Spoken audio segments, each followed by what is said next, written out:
ગુજરાત સરકાર ભણશે ગુજરાત આગળ વધશે ગુજરાતના નારા સાથે શિક્ષણને પ્રાથમિકતા આપવાની વાત કરે છે, પરંતુ જો આજે પણ બાળકો મજૂરી કરવા મજબૂર બનતા હોય તો પછી આ નારાની વાસ્તવિકતા શું છે?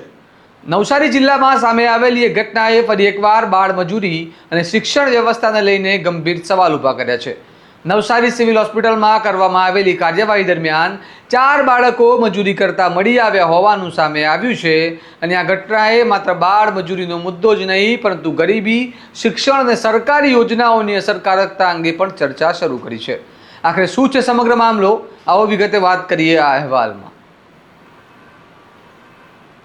નમસ્કાર, હું ચિરાગ વર્ષાબેન, આપ જોઈ રહ્યા છો સ્વમાન।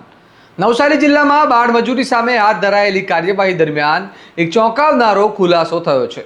મળતી માહિતી મુજબ શ્રમ વિભાગ અને બાળ સુરક્ષા તંત્ર દ્વારા કરવામાં આવેલી તપાસ 4 જેટલા બાળકો કામ કરતા મળી આવ્યા હતા।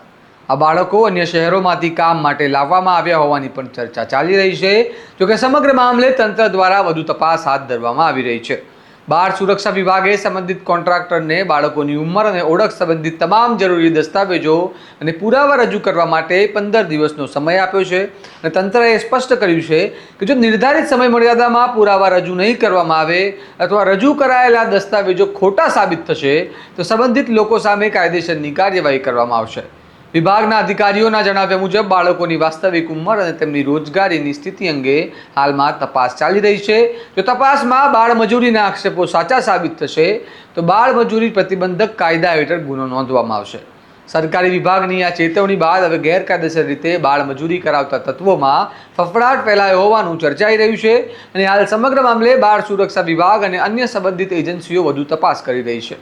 પરંતુ આ ઘટનાનું સૌથી મહત્વનું પાસું કંઈ અલગ જ છે। આખરે બાળકોને મજૂરી કરવાની જરૂર કેમ પડી રહી છે? શું તેમના પરિવારો પાસે બાળકોને ભણાવવાના પૂરતા સંસાધનો નથી? શું ગરીબી અને મોંઘવારી તેમને બાળપણ છોડીને મજૂરી તરફ ધકેલી રહી છે?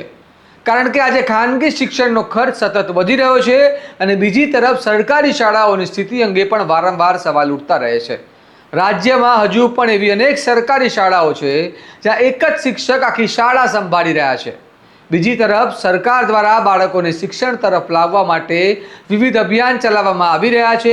શિક્ષણ વિભાગ દ્વારા ડ્રોપઆઉટ બાળકોને ફરી શાળામાં જોડવાનો પ્રયાસો કરવામાં આવે છે, પરંતુ જ્યારે કેટલાક બાળકો પોતાના પરિવારની આર્થિક પરિસ્થિતિને કારણે મજૂરી કરવા મજબૂર બનતા હોય ત્યારે પ્રશ્ન એ ઊભો થાય છે કે આવા બાળકો માટે વિશેષ સહાય અને પુનર્વસન વધુ અસરકારક વ્યવસ્થા કરવાની જરૂર નથી? સૌની નજરે વાત પર રહેશે કે આગામી 15 દિવસમાં સંબંધિત કોન્ટ્રાક્ટર તંત્ર સમક્ષ શું જવાબ રજૂ કરે છે અને તપાસમાં શું ખુલાસો થાય છે।